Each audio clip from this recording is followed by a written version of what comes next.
Hey everyone, Zach here. Hopefully you're having an amazing day. Today I want to talk to you about why most people, not all, why most people in network marketing actually fail. And in that same sense, why most people in almost any type of business endeavor fail. But specifically network marketing, because we're in a really special industry here where we don't have to give things a full-time effort, and we can typically hold a job while we do it. And that benefit actually turns into a curse in a lot of ways.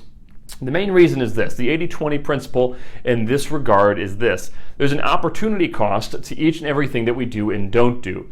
So, for instance, if I don't pull money out of the 401k, that's fine, but that means that I can't invest in real estate. So, here's what it really means. If I put money in the 401k, here's what I'm saying. I cannot use that same cash in the 401k to invest in real estate. There's an opportunity cost of putting the money in the 401k. If I go spend the last $7 at Chipotle, that means that I cannot use that $7 to buy an audio program from my business, or I cannot use the $7 to buy a course from a content producer and learn about business because I spent it on Chipotle. That was an opportunity cost. I received physical energy, but I lost the chance to learn more. Does that make sense? There's an opportunity cost for everything. How does that relate to us? Well, it relates to us in network marketing, specifically in the form of doing work or not doing work. So for instance, I shouldn't say for instance yet, because we as human beings, we tend to move away from discomfort and try to go into comfort. We move away from pain and try to go into pleasure, right? Not necessarily what we're motivated by, but that's what we do.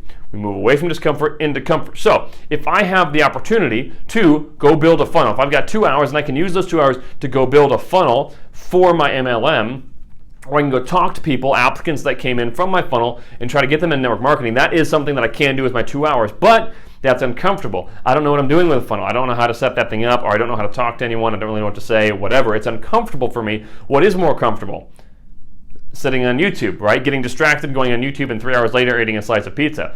That's more comfortable. What did I do there? I exchanged my time for YouTube. I received YouTube, I received pizza, I received comfort, but I lost the potential of what could have happened. Now, would that phone call have set me free forever? Probably not. Would that funnel have set me free? Most likely not. But it could have got me closer. That effort compounded over time could have got me there. But I lost that potential because I used those 2 hours and gave it to my comfort zone. I gave it to YouTube. I gave it to the pizza, but I lost it to my future.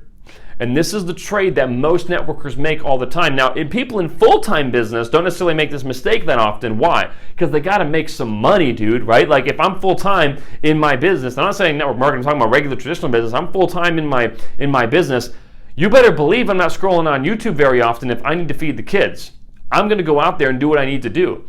It's very obvious that I need to work because I need to make some money, right? But if I'm in network marketing and I already make my full-time income over here, that pressure isn't necessarily there for me, right? Which can be good and bad. It's nice to have some flexibility with where I can put my money and my time. It gives me some power, but it also screws me because now I don't have any urgency unless I can create it inside of me.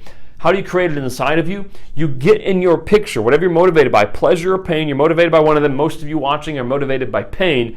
You picture in your mind, are you motivated by pleasure and pain? Here's what you ask yourself. Okay, think about material things that you want, or maybe even immaterial things that you want, that you could get if you had freedom, time, and money. So maybe it's not even material things. Maybe it's just more time with family, right? That's an immaterial thing that you could want. Now think about that. And think about if you had it. Okay, I want it, man. I want it. I really, really want that thing. Is that causing you to take action? You know the answer, yes or no. Is it causing you to take action? If the answer is no, you're probably motivated by pain, which is what most people are motivated by. So what I'm motivated by is pain. I'm trying to avoid pain more than I'm trying to get pleasure. I really like cars, but you can't get me to work hard enough to get five Lamborghinis. I just don't care that much. Or at least I'm not going to move that much for them, right? But if you said, hey, Zach, if you don't do this, your wife's going to have to go back and get a job. You'll be working in a cubicle forever. You will have a hard time retiring. Oh, man, I don't want that. I'll move for that. I'll move for lack of pain. So think about it. What is it? Is it pleasure or pain that drives you? If you're unsure, it's probably pain. And visualize that pain in its worst form. Do that. that should fire you up. And if it doesn't, I get the next step for you. Take out a notebook. I want you to write a letter to yourself. If, let's just pretend you're 30 years old right now. I want you to pretend that you're 75 years old and you walked the path of comfort. You never really chose discomfort and built your business. You walked the path of comfort and you never really hit your goals. You spent your life in a cubicle or wherever you didn't want to spend your life, and you never really hit your big goals, and now you're 75 years old and you're living in regret. And I want you to think about that, meditate on it, feel it, and write yourself a letter as that 75-year-old to your 30-year-old self. Literally write it on paper. I did this myself, and this literally shook me to my core, and I changed everything. Not kidding, from doing this. Write yourself a letter from 75-year-old you to your current self. Or if you're in your 70s, whatever, write it as your 100-year-old you to your 70-year-old self. Write it to yourself, and if that doesn't move you, man, I don't know what will, but that will move you. Go do it, I dare you. Sound good? So remember, there's an opportunity cost for everything. When you don't do something, you're by definition not doing something else. If I don't make a choice now, I watch YouTube, that's not doing something, right? I'm doing nothing. But I am doing something. I'm actually giving up that potential.